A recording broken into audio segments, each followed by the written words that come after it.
Bueno, muy buenas tardes. Agradezco la invitación al presidente de la sociedad, a los miembros de la junta directiva que nos acompañan hoy, a la comisión de ferrocarriles, de la que pues me siento muy orgulloso de participar, y comienzo pues por aceptar, digamos, o seguir los lineamientos que ha dejado las conferencias anteriores del doctor Gabriel Poveda y el doctor Ignacio, excelentes conferencias que se pueden consultar por internet, gracias precisamente a la energía eléctrica. Si no fuera por la energía eléctrica sería imposible primero grabarlos y después consultarlos. Esta es mi iniciación en el tema ferroviario, es la primera presentación que voy a dar. He trabajado mucho con cositas similares, bucecitos eléctricos, tranvías, pero en temas férreos importantes es la primera presentación. Entonces, aquí paso. Bueno, el contenido es un poquito de historia.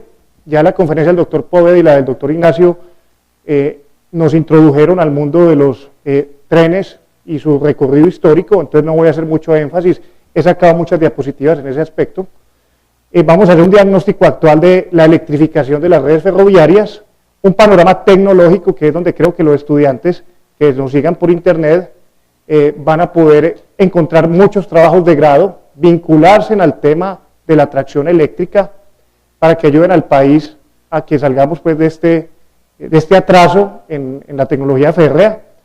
Unas experiencias en proyectos locales, hemos trabajado con el Metro de Medellín, es nuestra única experiencia con trenes, yo creo que hay experiencias valiosas que vamos a ver, y algunos análisis para el cierre. Pues curiosamente, la primera locomotora eléctrica la diseñó un químico, un ingeniero químico, y era a batería, ¿ve? La primera locomotora eléctrica no funcionó conectada a líneas de alimentación ni a tercer riel, sino que el desarrollo de la batería de zinc ácido llevó a que el ingeniero Robert Davison hiciera un pequeño prototipo de 4,8 metros que se movía apenas a 6 kilómetros por hora. Pero en la demostración tuvo tanto impacto que después, cuando se electrificó el sistema metro de la ciudad de Londres, se acordaron de él y fueron y lo felicitaron. La idea suya premonitoria se ha hecho realidad, y consideran que el ingeniero Davison, químico, fue el primero en hacer una demostración donde se demostraba la viabilidad de moverse eléctricamente o de mover una locomotora con energía eléctrica. Curiosamente, hoy en día estamos, digo que de manera un poco errónea, castigando las líneas de contacto, las líneas por donde se alimentan los trenes, y buscando desconectarnos y usar baterías. Creo que ese paradigma de funcionar desconectados nos ha llevado a muchos errores digamos, de escogencia de modos de transporte. Y curiosamente, la primera locomotora funcionó con batería.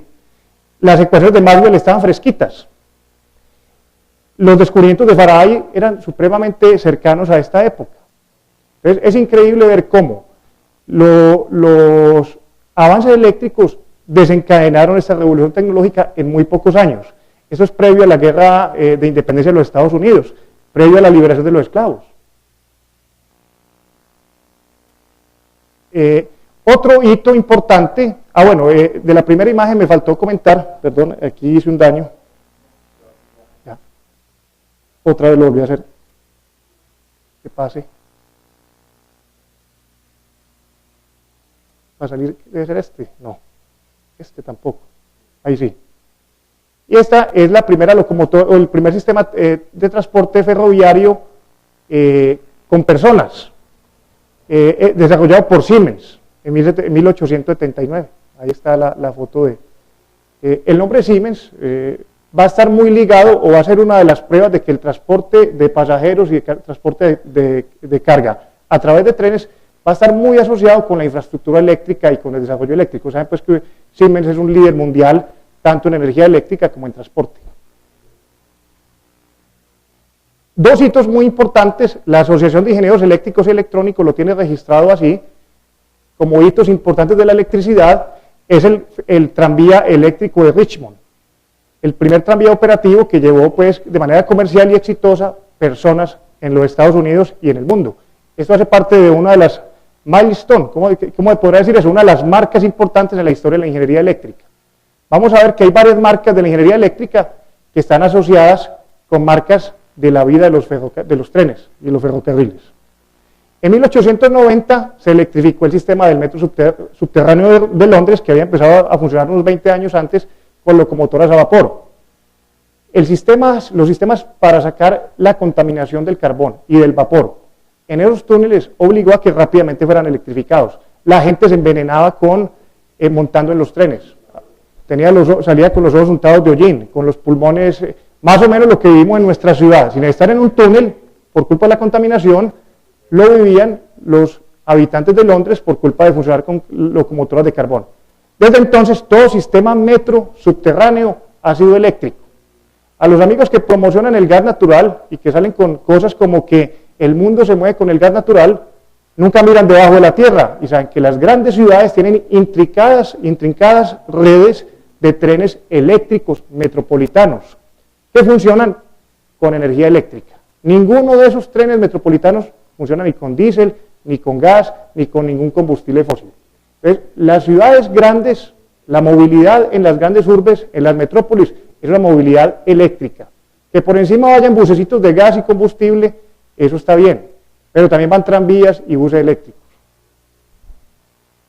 Este es el tranvía de Richmond, ya en 1914, empezando la Guerra Mundial. Y no podemos olvidar que hubo desarrollos eléctricos de transporte muy temprano en Medellín, 1940, la revista National Geographic, Hail Colombia. En esa época el saludo Hail no tenía las implicaciones que empezó a tener después de los años 40, asociado con Hitler, pero transporte ferroviario eléctrico.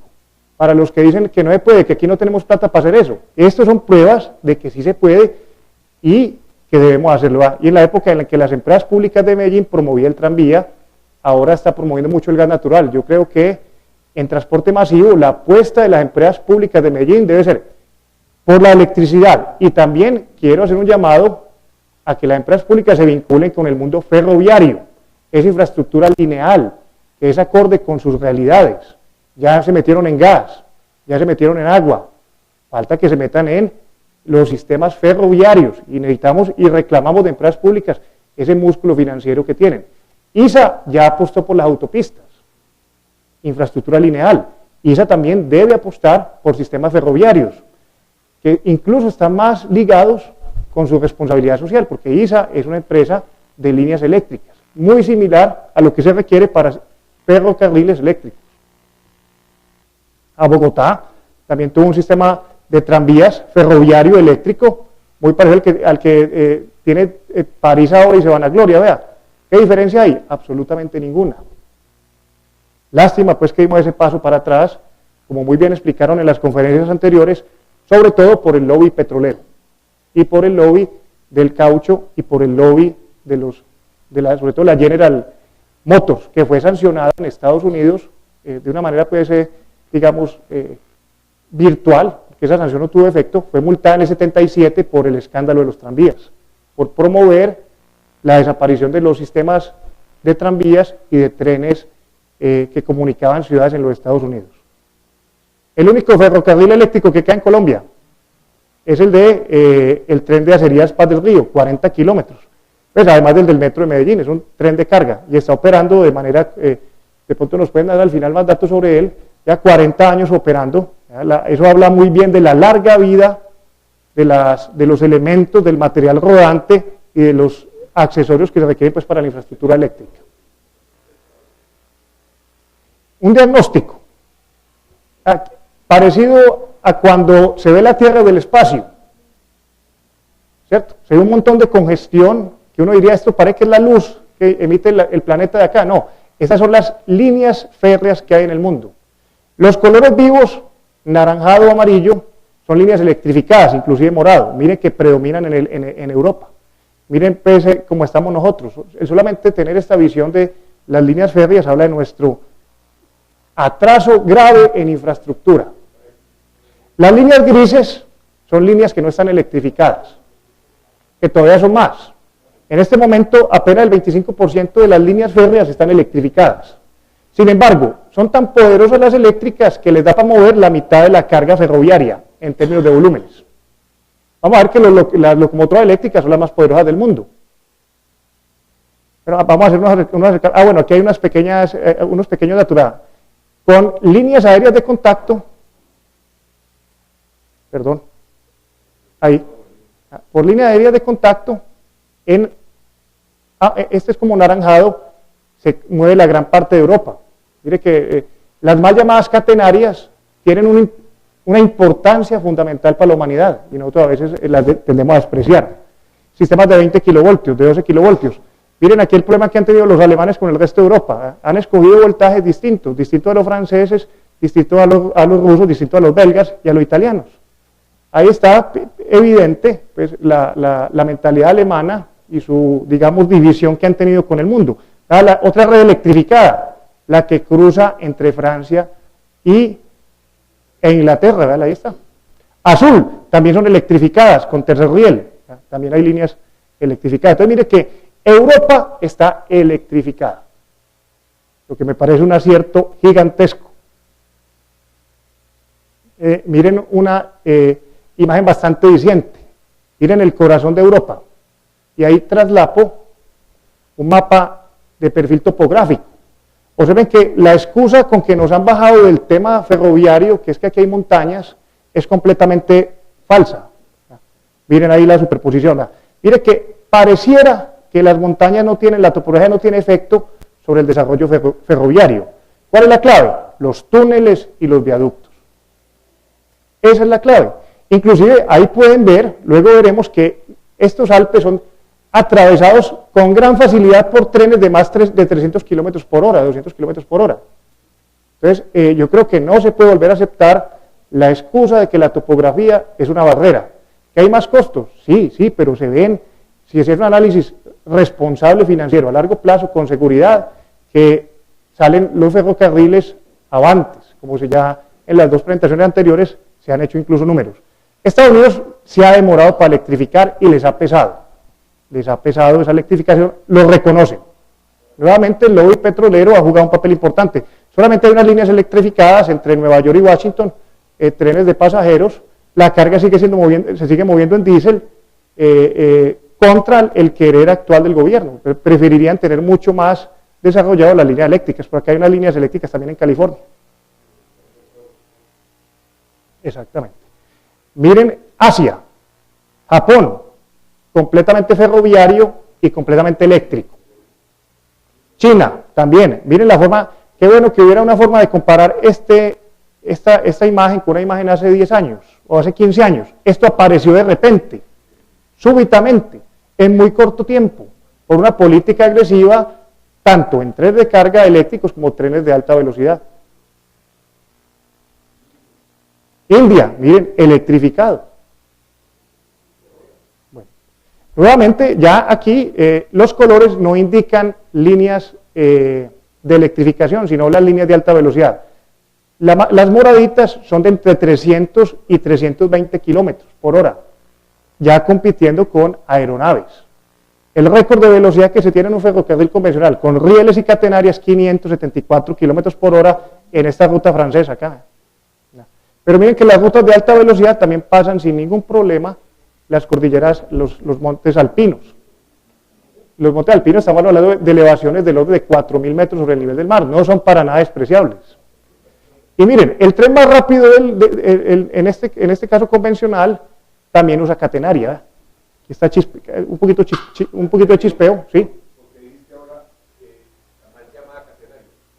La catenaria es la forma que toma la curva al estar el cable colgando, ¿cierto? Suspendido. Pero los líneas, es mejor llamarlos líneas aéreas de contacto, porque el catenario es el nombre de la curva matemática. Sí. Ah, sí. Exactamente, sí. Muy bien. Imágenes, rutas de 270 kilómetros por hora entre París y Berna, pasando por los Alpes, vea, alta velocidad. Y miren las montañas, y miren pues el impacto visual de la catenaria, que tampoco es un pecado muy grave.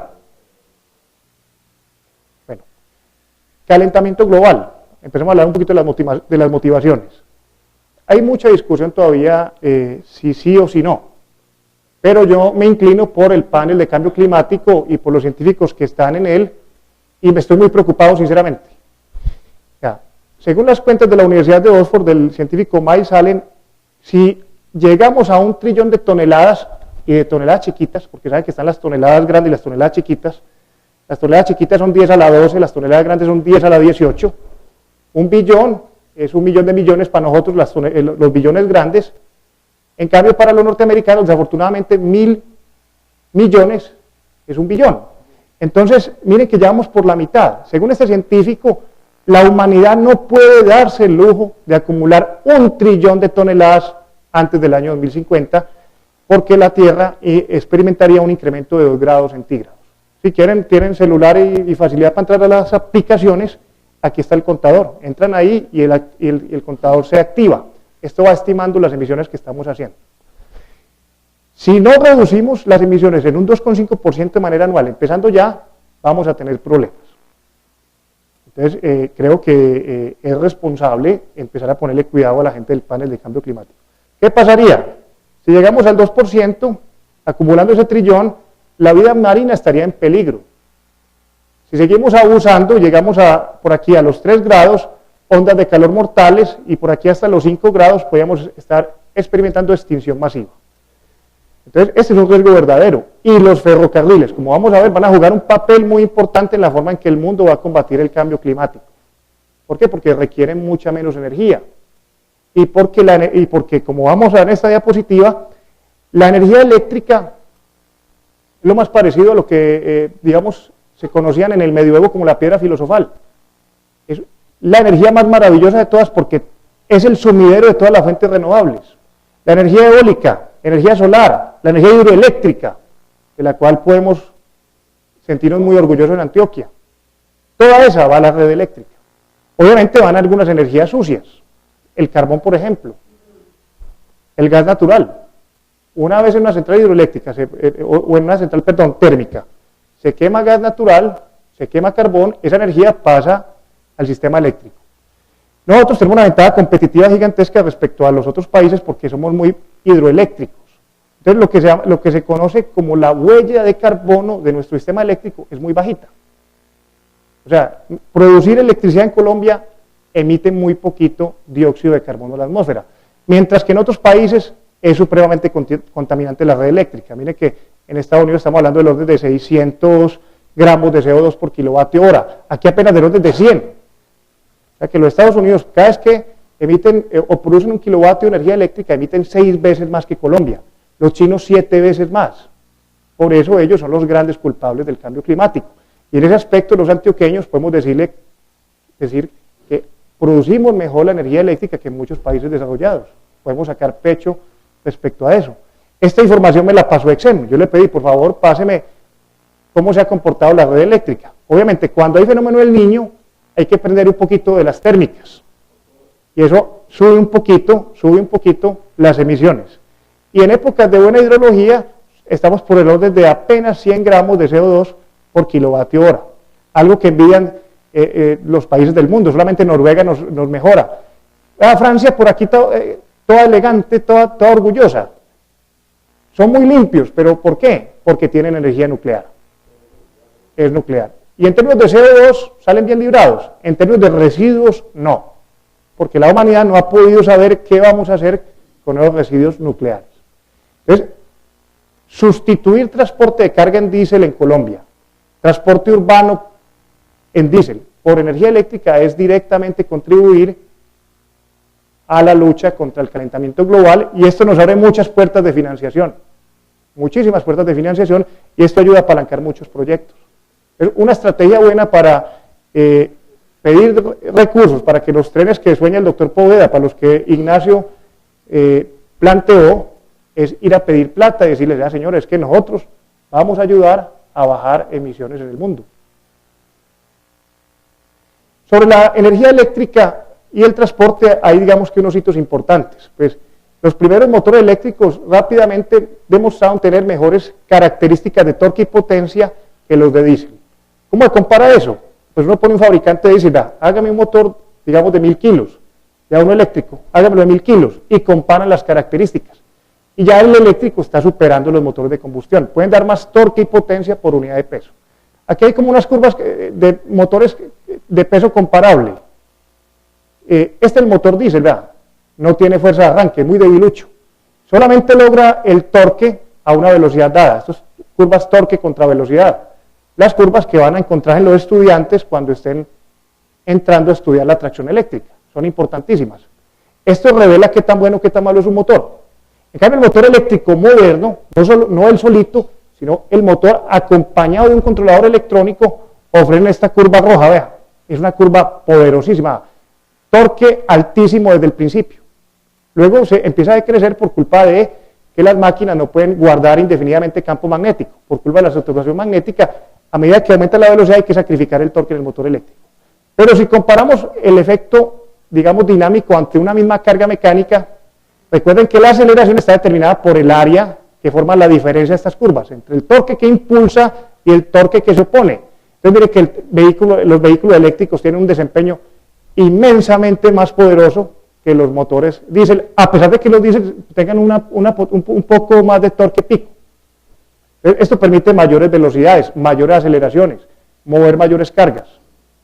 Las locomotoras más grandes del mundo, vean aquí, de 4 ejes, es una locomotora de 7 megavatios. Para que tengan idea, un trencito del metro de 3 vagones tiene apenas 1,6 megavatios de potencia. Imagínense la potencia de esta locomotora. Esos son más o menos 9.500 HP, 350 kilonewton. Es aproximadamente una fuerza de 30 toneladas de tracción, 31 toneladas de tracción. Es impresionante. Es una locomotora que funciona en Suiza. Inclusive, rápidamente las locomotoras diésel fueron a diésel eléctrico. De todas maneras vamos a consumir diésel, pero ¿qué hacemos con el diésel? Prendemos el motor diésel y lo hacemos funcionar aquí en este modo de mayor torque, en el punto de mayor eficiencia. Pero la tracción se la encargamos a motores eléctricos. El diésel simplemente se encarga de producir la electricidad para los motores, pero lo mantenemos siempre en un punto bueno. Los motores eléctricos son los que se encargan de arrancar, frenar e incluso una gran diferencia, recuperar energía, porque esta característica es la que distingue enormemente el motor o la máquina eléctrica del motor de combustión. Esa reversibilidad energética. Es que si hay una fuente de potencia mecánica y se aplica al motor o a la máquina, este produce electricidad. Y al revés. Si usted le pone electricidad, le sale movimiento. Ningún motor de gasolina que usted mueva le va a producir gasolina. Eso va contra la segunda ley de la termodinámica. Lo que entró ahí se destruyó. Y reconstruir la gasolina viola todos los principios de la segunda ley de termodinámica, todos los principios físicos. En cambio, el motor eléctrico es amigo de la segunda ley de la termodinámica. Se le permite hacer ese cambio sin necesidad de cambiar la máquina. El mismo motor actúa como generador eléctrico en diversas circunstancias. Por ejemplo, cuando está descendiendo. Por ejemplo, cuando está frenando. Enseguida vamos a hacer énfasis en esa clara diferencia del motor eléctrico respecto al de combustión. No me quedo aquí. Yo les envío pues una versión mejorada de esta presentación y es la eficiencia comparativa entre una máquina eléctrica moderna y un motor diésel. La máquina eléctrica moderna puede ofrecer 90% de eficiencia, mientras que la máquina de combustión diésel apenas del orden de 30%. Eso quiere decir que en la máquina diésel es más la energía que se pierde en forma de calor que la que se aprovecha en movimiento. Bueno, entonces ya estamos hablando de locomotoras del orden de 7 megavatios, se pasó a la locomotora diésel eléctrica. La electrónica de potencia en 1950 fue fundamental. Yo sé que esta curva no la encontraron en ninguno de los libros de máquinas anteriores a los años 50, eso no se podía. Luego vamos a ver cómo era la curva de los motores sin el aliado electrónica de potencia. En todo caso, afortunadamente esa electrónica de potencia se pudo aplicar en el tren bala, que es otro hito de la IEEE, otro hito que los ingenieros electricistas reconocemos a los ferrocarriles en nuestra historia, el tren bala japonés. Luego comento un poquito más de él. Otro factor fundamental que hace que la ingeniería eléctrica vaya a hacer que los ferrocarriles tengan un rol más importante son la posibilidad de hacer conversiones de corriente alterna a corriente directa, de directa a directa. Pobre Edison, si hubiera tenido esto, le hubiera ganado la carrera a Tesla. Hoy en día es posible convertir niveles de directa muy fácilmente gracias a la electrónica de potencia. Y por eso un tren que sale de Francia, que vieron que era una región como color amarillo, como de ciertos kilovoltios, pasar por Alemania a otro voltaje y llegar a Rusia a otro voltaje sin que el tren tenga ningún problema. Es la electrónica de potencia la que permite que al tren no le importe el voltaje que usted le ponga. Simplemente él coge, hace el cambio de voltaje y sigue tranquilo.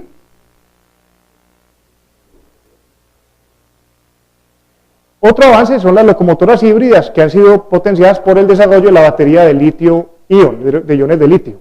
Ahorita vemos un poquito más de eso. Y los avances que han habido en almacenamiento de energía. Otro hito supremamente importante fue el famoso control de campo orientado. Posible gracias a los computadores modernos, los sistemas de computación moderna que se pueden ya encapsular en un chip y a la electrónica de potencia. Esto permite básicamente que un motor de corriente directa, que un motor de corriente alterna sea controlado como si fuera directa. Y nos quitamos el problema que hay con las escobillas, etcétera, etcétera.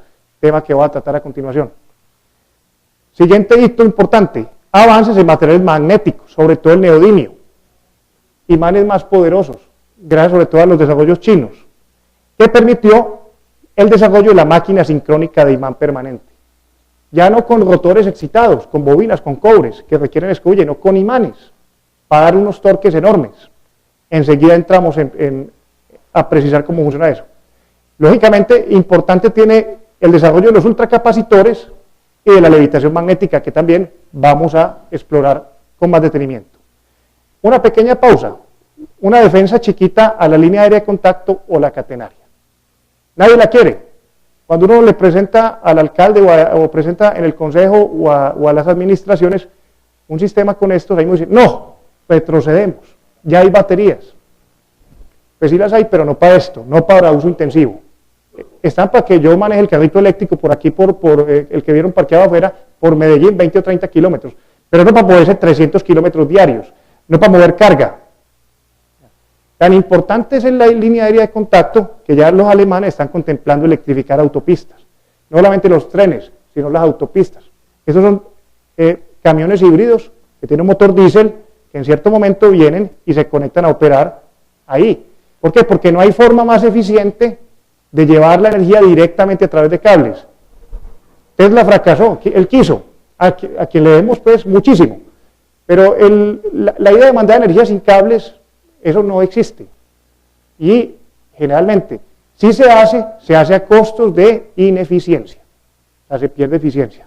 Sí, lógicamente tienen que ser diseñadas muy bien, pero por eso puse la imagen del tren de 500 kilómetros por hora, ¿cierto? 500 kilómetros por hora funcionando con catenaria.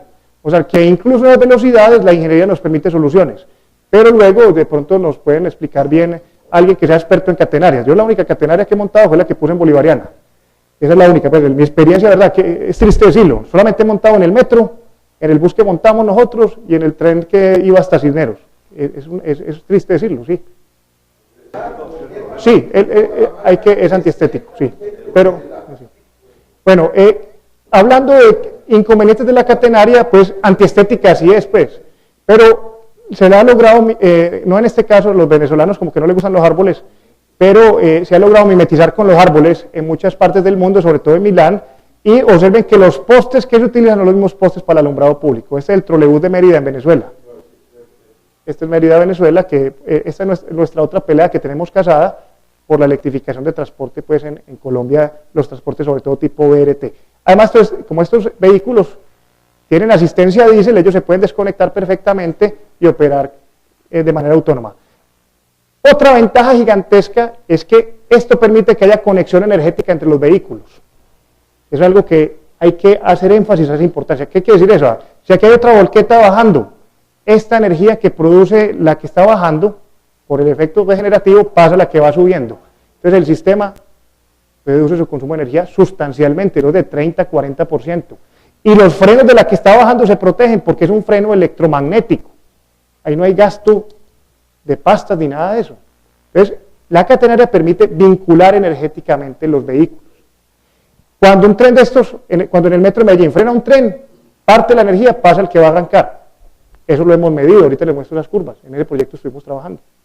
Entonces, es algo que no es obvio, pero yo defiendo mucho. La catenaria o la línea de contacto permite vincular energéticamente los vehículos y verlo todo como un sistema de transporte.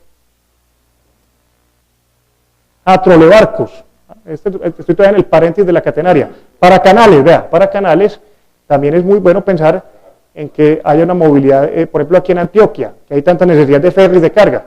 Para lo que se habla de Ituango, la posibilidad de un canal, puede ser un canal con barcos o con ferries alimentados eléctricamente.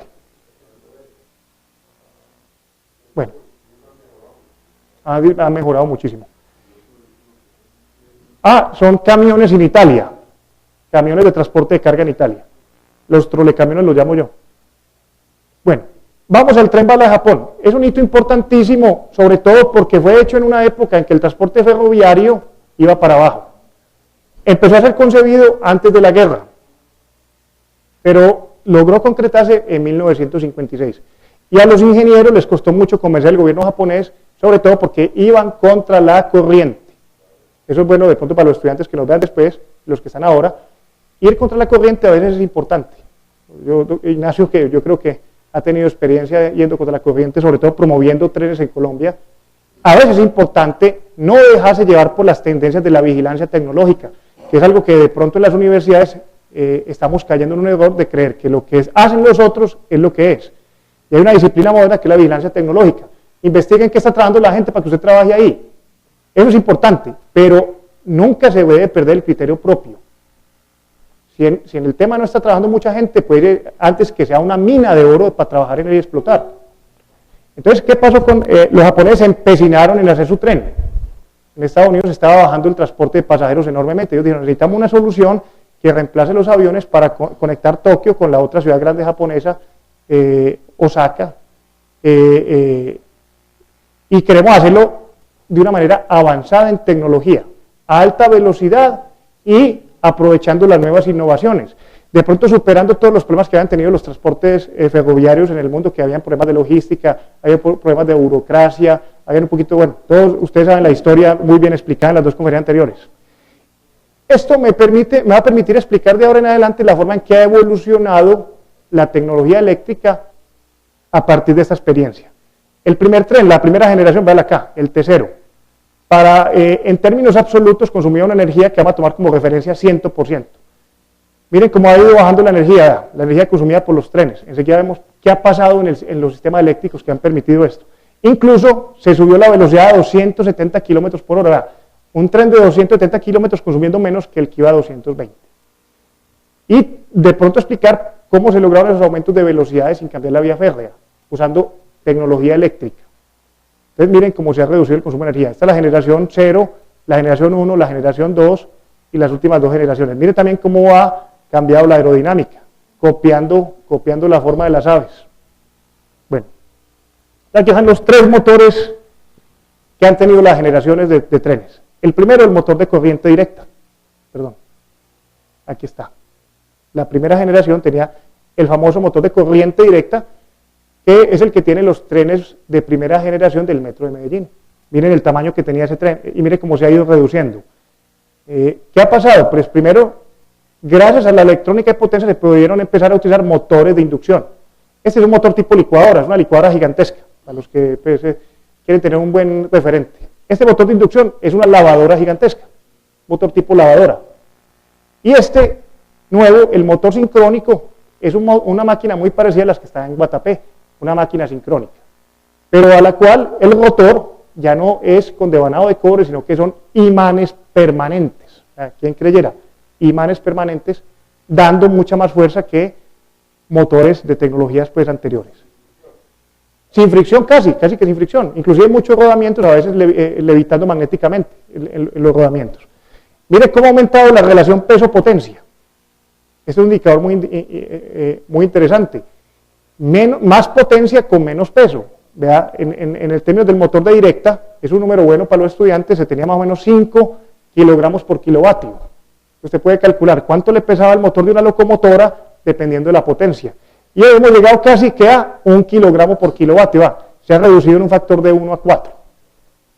Gracias a los avances. Entremos un poquito a ver cómo son esos avances. Este es el motor de licuadora grande. ¿Verdad? Problemas graves, las escobillas. Esto implicaba un alto mantenimiento. Y también estos motores, el circuito, para retornar energía a la red era muy complicado. Muchas veces se perdía más resistencia, más energía en las resistencias de frenado que lo que se podía devolver a la red.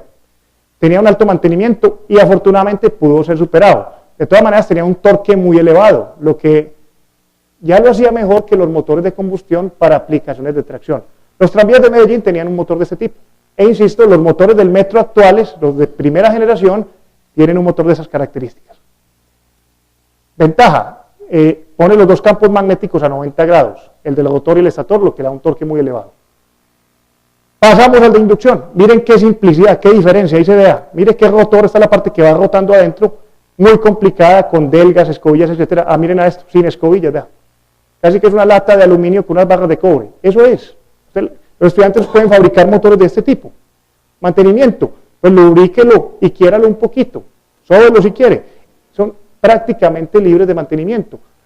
Y la característica de torque, sin la ayuda de la electrónica, era esta roja que estoy marcando acá. Debilucho al arranque, vea, un poquito débil al arranque, no mucho par de arranque, desarrollaba el par máximo a una velocidad elevada y caía aquí al punto de la velocidad sincrónica.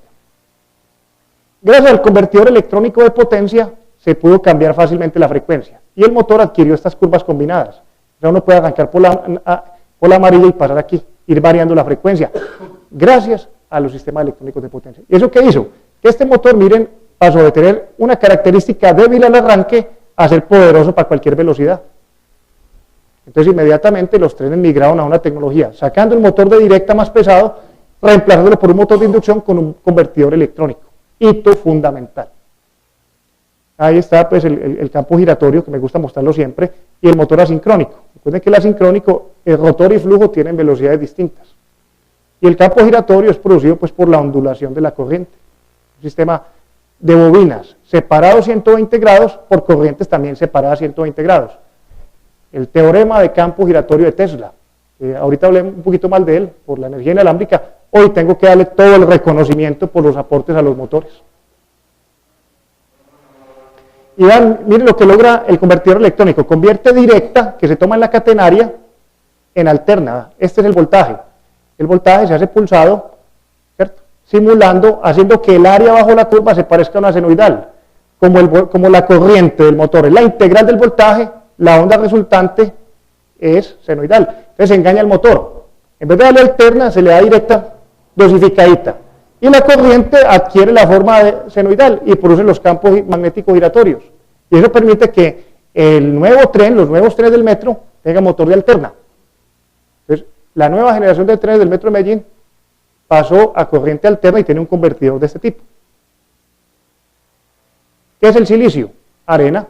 Miren lo interesante de esto. Si hacemos un análisis como prospectivo, como le gustan al doctor Francisco, observen que no estamos como amarrados a nada que tenga que ver con petróleo. Arena, la que usted quiera. Cobre, sí estamos un poquito preocupados, pero hay sustitutos. Está el aluminio. No dependemos mucho de recursos que vayan a tener, digamos, una escasez rápida. Bueno, y este es el último brinquito, los imanes permanentes. Muy parecido al de inducción, solamente se cambia el rotor. Y aquí va un norte-sur, norte-sur, norte-sur, imanes. Y esta es la característica. Nuevamente, variando la frecuencia, se logra la curva ideal de tracción. Pero siempre tenemos que darle las gracias al convertidor electrónico. Y esta curva ideal de tracción ha hecho que estos motores puedan ir incluso directo a la rueda. Simplificar enormemente los trenes, los buggies de los trenes. Tracción directa a la rueda, así de poderosos son. No se requieren multiplicadores de torque. En muchos de los tranvías europeos ya está implementado esto. Poco a poco va a llegar a las ferrovías. Ojalá pues. Ahí está la maquinita sincrónica, ¿verdad? Sin deslizamiento. ¿Qué es? Un imán al que uno lo engaña. Le corre el otro polo. Bueno. Locomotoras diésel eléctricas. Pues en vista de que los motores eléctricos tienen mejor desempeño de torque, las locomotoras diésel rápidamente buscaron esta salida. Que el motor de combustión solamente se preocupara por producir la energía eléctrica. Todo esto ya es de aquí para allá. Este es un alternador eléctrico, todo esto es energía eléctrica. Y con inversores, accionar motores eléctricos. Esta locomotora tiene mejores características que una diésel pura. Y con una pequeña modificación, que ya lo he visto en algunos trenes de Borlov-Kippe, usted le podría poner aquí que tome también energía de la catenaria y ponerle aquí el pantógrafo. Y queda una locomotora que puede operar en líneas electrificadas, con electricidad o en líneas no electrificadas.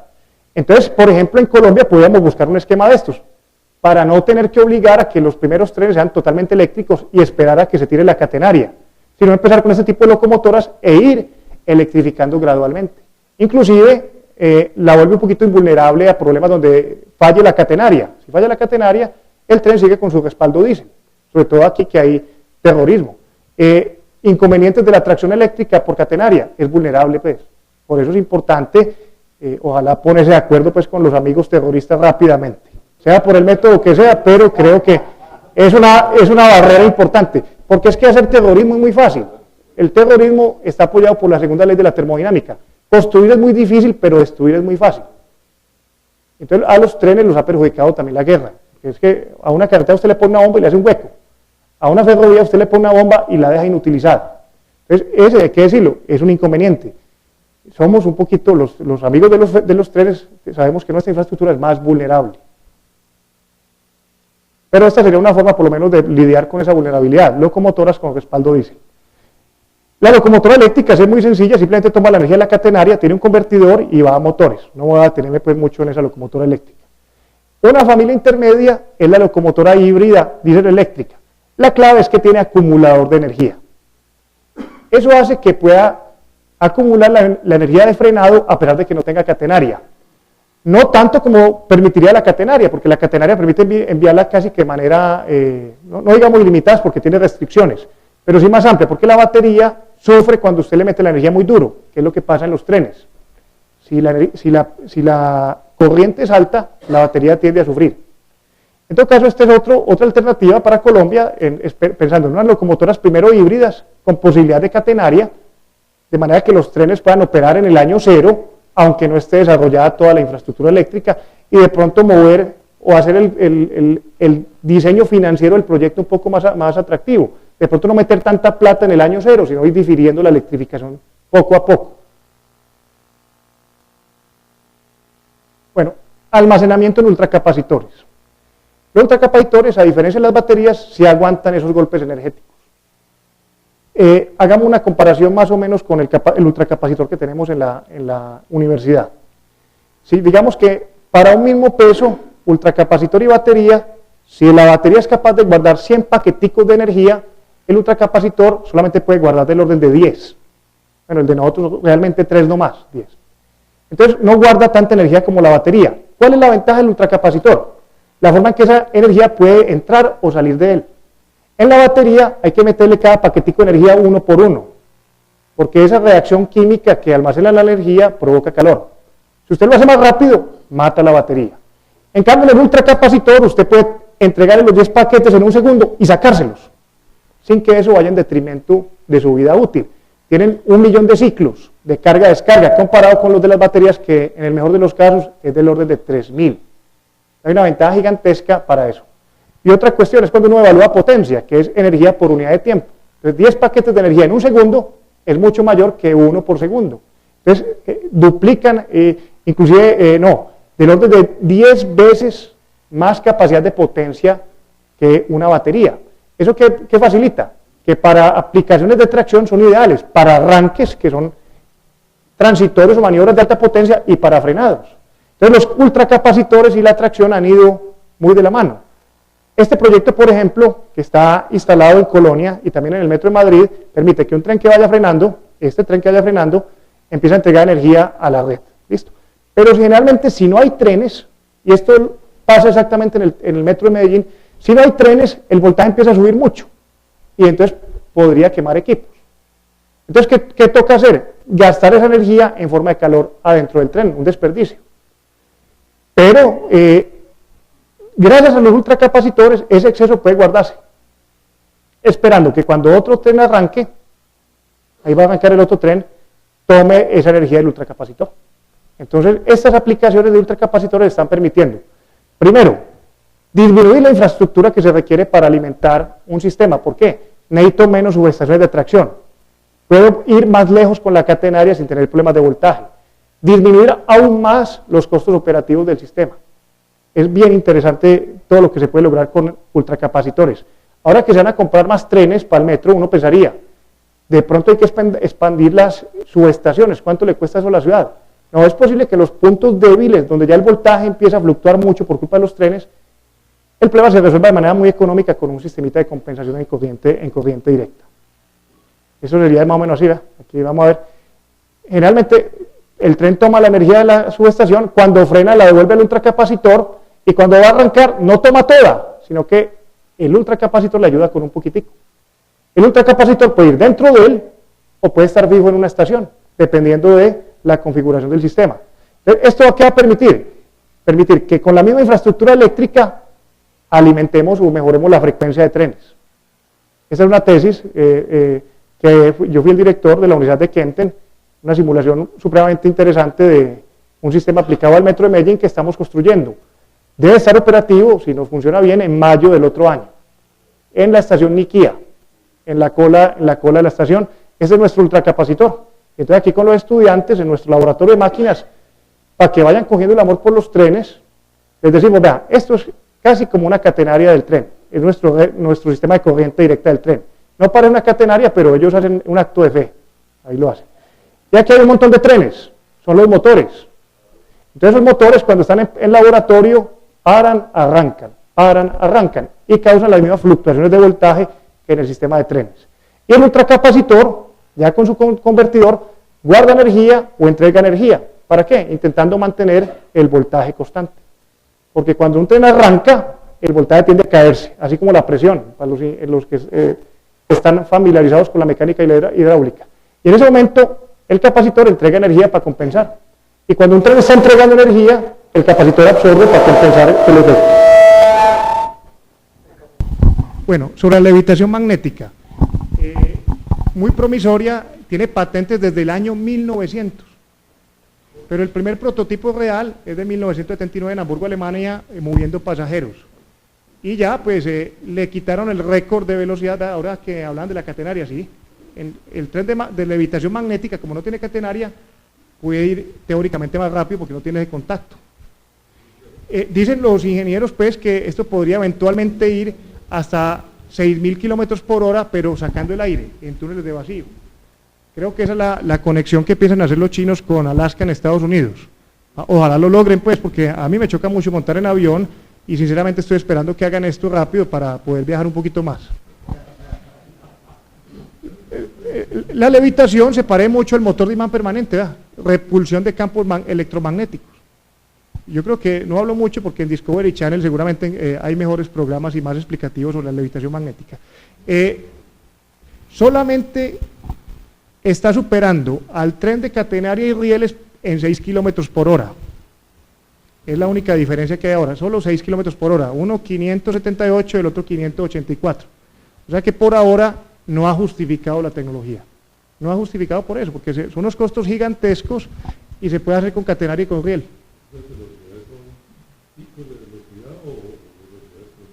Son velocidades pico, pero creo que tienen que ser sostenidas por un tiempo mínimo.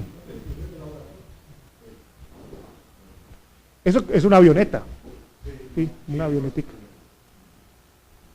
Bueno,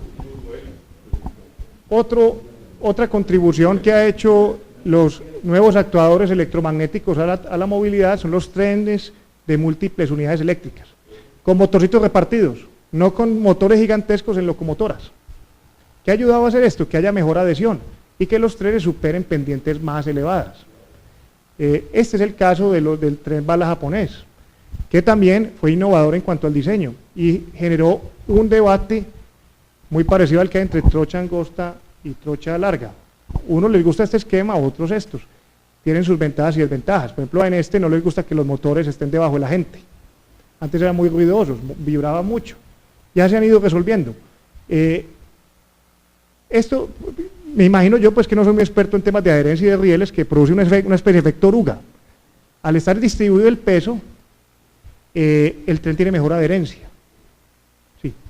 Recuerden que el peso de un vehículo con riel es una cosa mueve. Entonces, cuando usted tiene con los valores remolcados, no hay tracción ahí, se pierde. Se pierde la tracción, sí. Así que todo el peso del tren utiliza la tracción. Exactamente.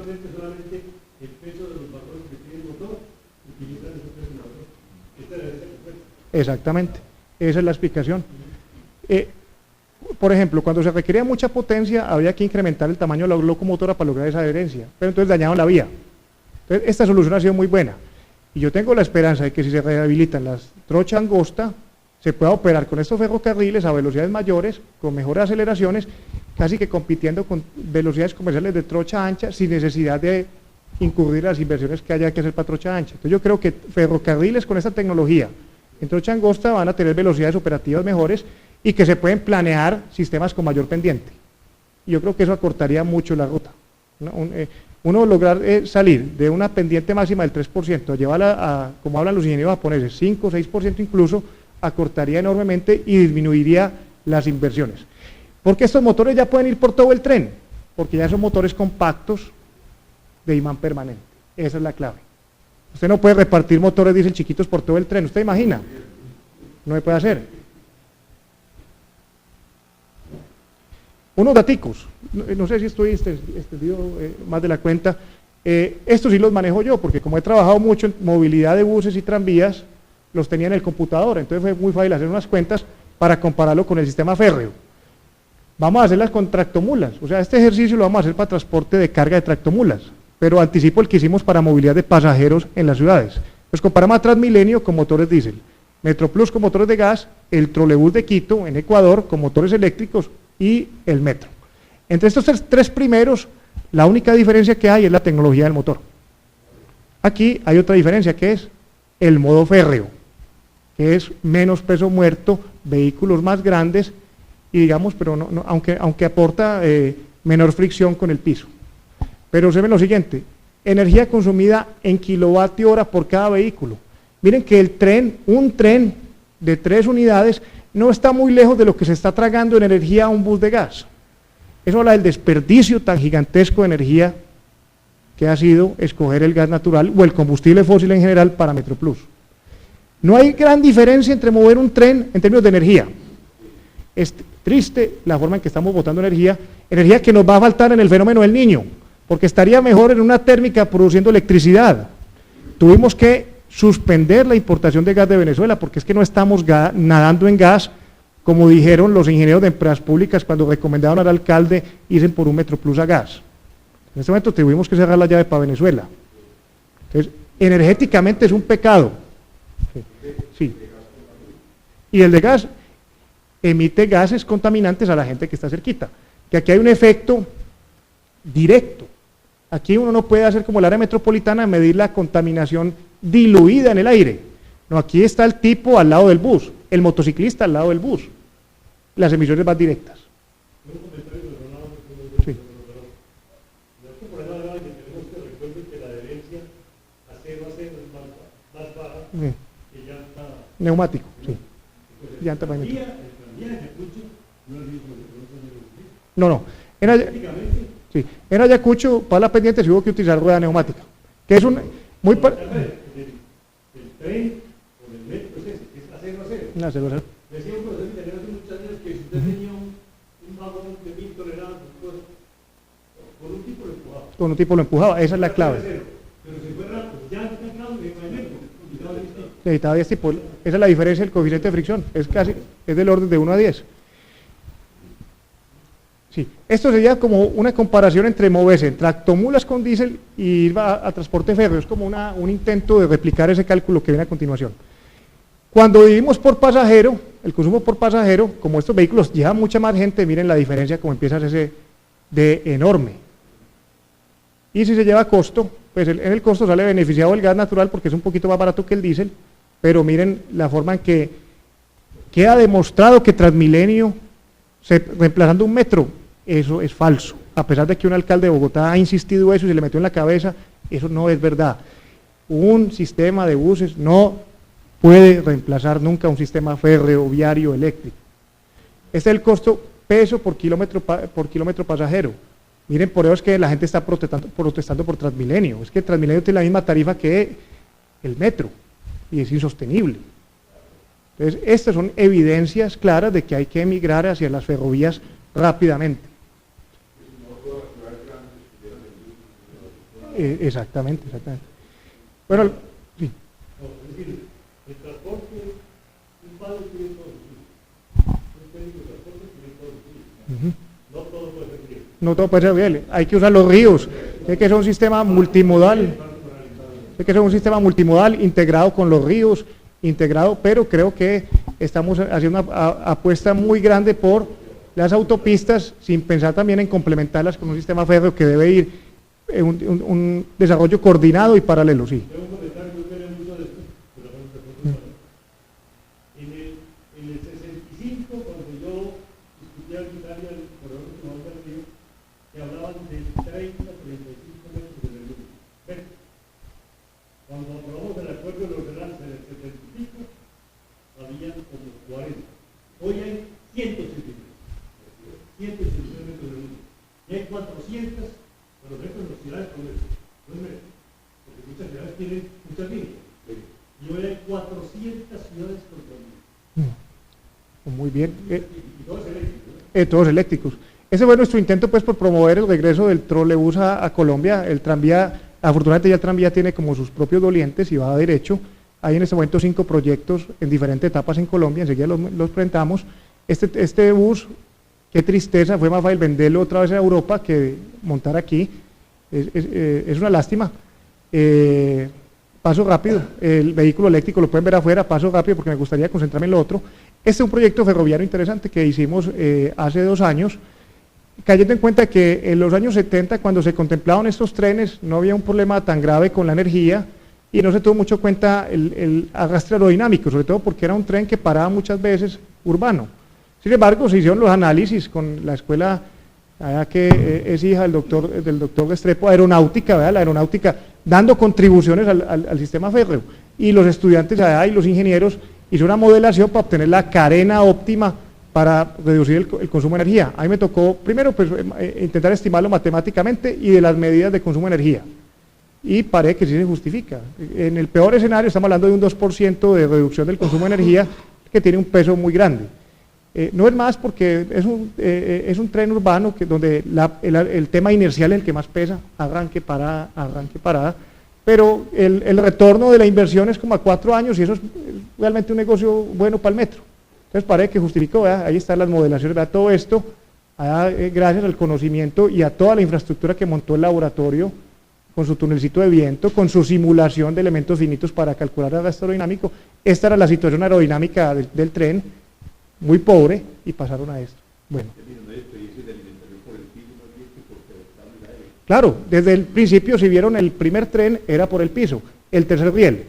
¿Qué problemas tiene? Seguridad. Hay que impedir que la gente meta allá. Y el costo. Entonces la catenaria le ha ganado la pelea al tercer riel. Hay otros muy innovadores, cremallera.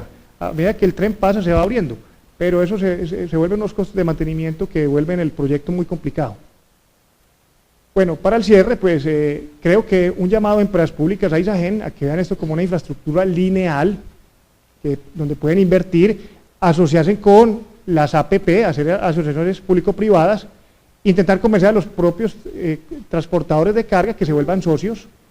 En Bogotá ha funcionado eso en la APP de Bogotá Eléctrica, están intentando que los propios transportadores se vuelvan operadores de buses eléctricos, enseguida vemos un poquito de eso.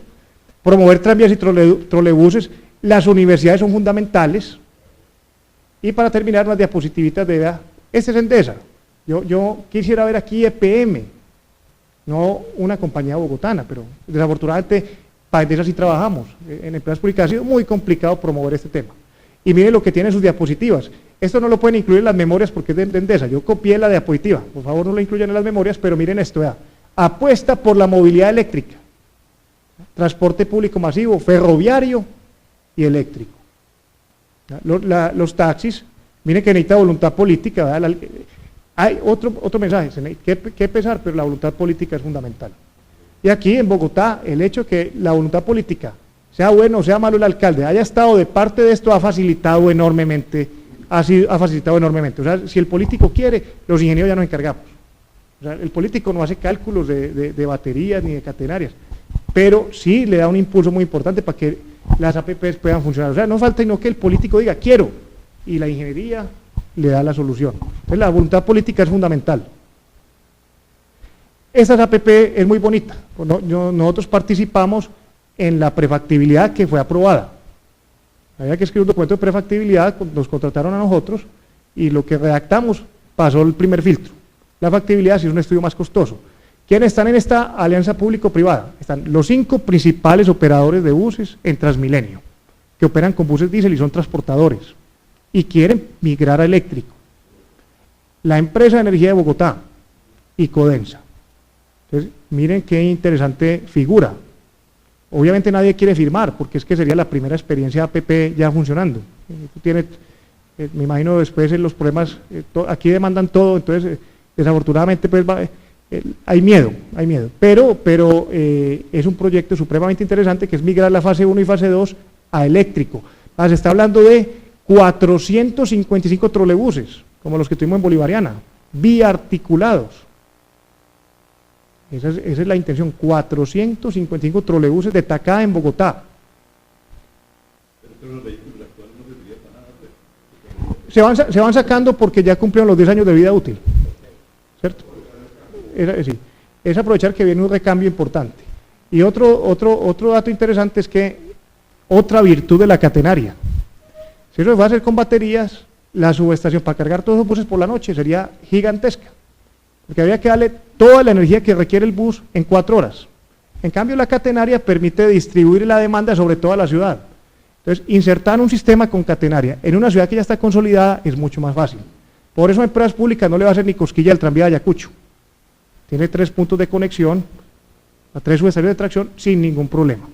Entonces, la catenaria ayuda a distribuir la demanda en muchas subestaciones y facilita la integración en ciudades que, como Medellín, tuvieron transporte eléctrico y lo quitamos. Proyectos importantísimos también están en APP. Transmilenio Boyacá todavía no. 35 kilómetros con trolebús. Aquí no se ve, pero es eléctrico. Ahí está la demanda de energía eléctrica. El metro, que iniciaría en 2020, y los tranvías, que hay 3 proyectos supremamente serios, uno por la séptima, otro por Soacha y otro por Facatativá. Ojalá pues que